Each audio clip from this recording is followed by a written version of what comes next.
That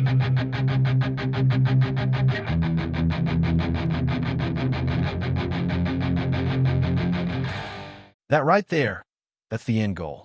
But how do we get there? How does an attacker go from a simple web page to dumping an entire user database? It all starts by mastering the weakest link, the connection between the web application and its database. You probably know how they connect, but today you'll learn how to see the cracks an attacker sees.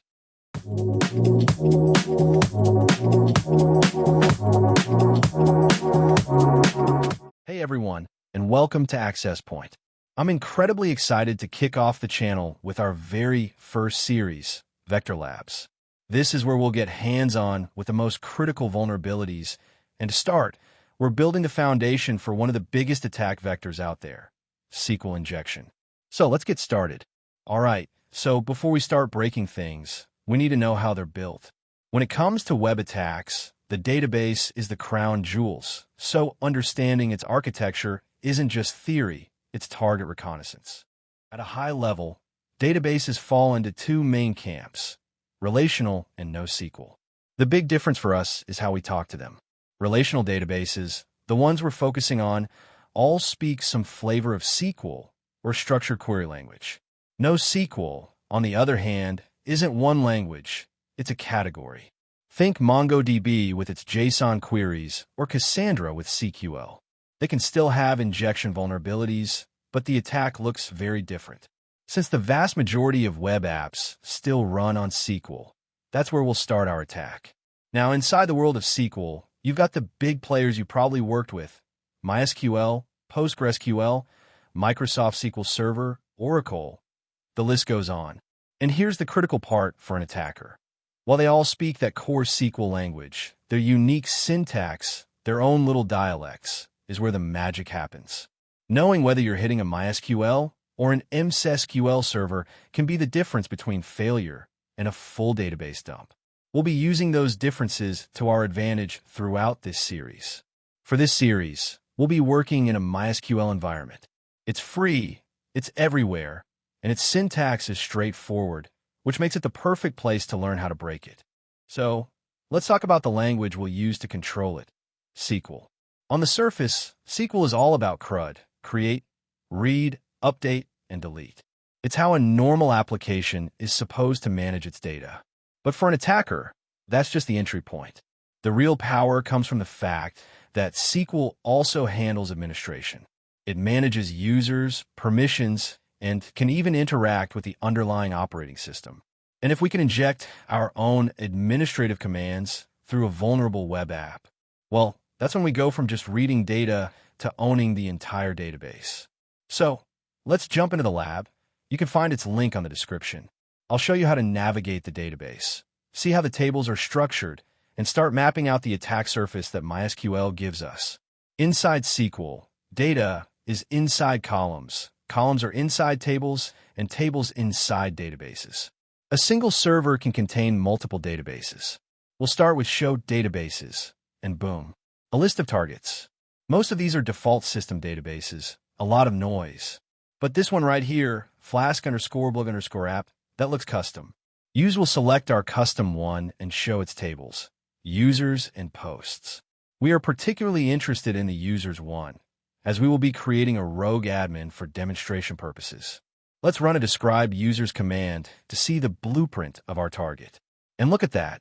We have an ID, a username, password, and the jackpot, an is_admin column. That column is our win condition. If we can manipulate that, we can own the application. Let's take a quick peek at the current data with a simple select asterisk from users.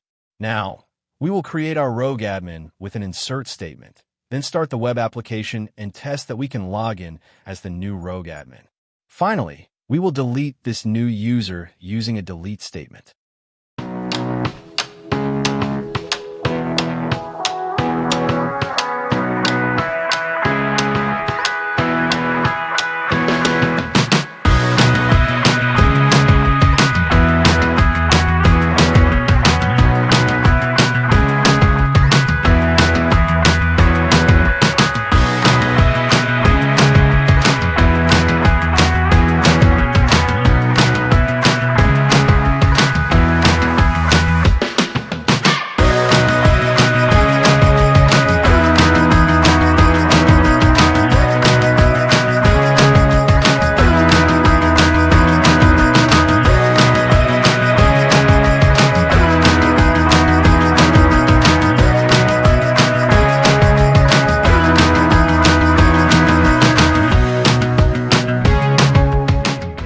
Since we are logged in as the root user inside the database server, we will try to create a file in order to demonstrate the administrative capabilities of the database server. First, we will need to check for the secure_priv setting, because if this setting is set, it prevents us from creating files outside its directory. In our case, secure_priv is set, but we can still create files in that directory using the following command. Now we can test that the file was successfully created.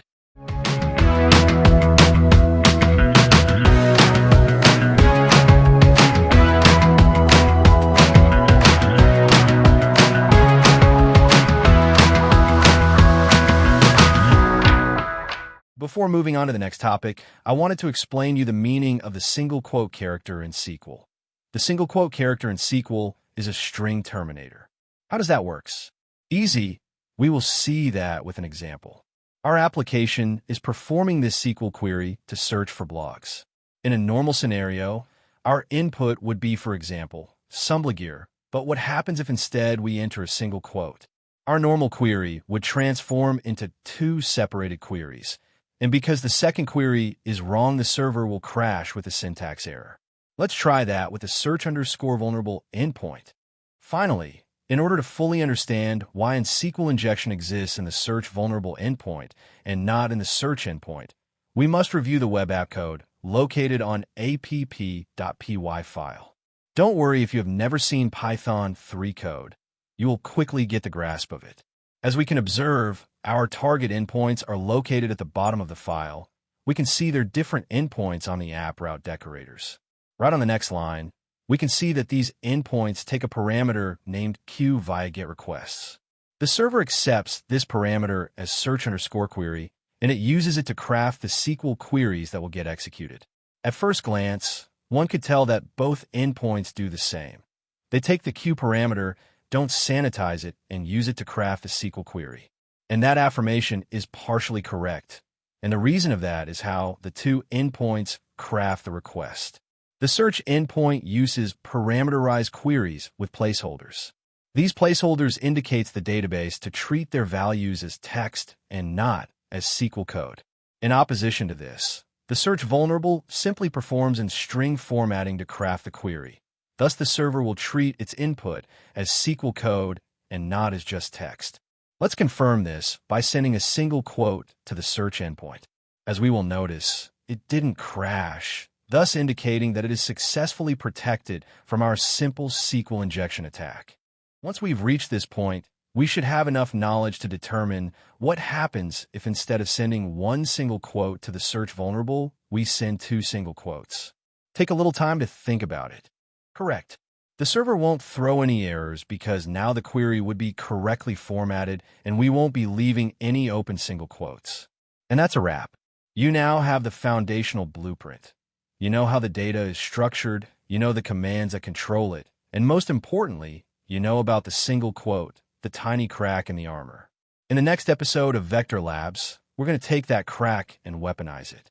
We will craft our first real SQL injection payload and start pulling data from the application live. If you don't want to miss that, make sure you hit that subscribe button and turn on notifications. I have a question for you. What's the most common database you work with? MySQL, Postgres, MS SQL? Let me know in the comments below. Thanks for watching. This is Access Point. See you in the next one.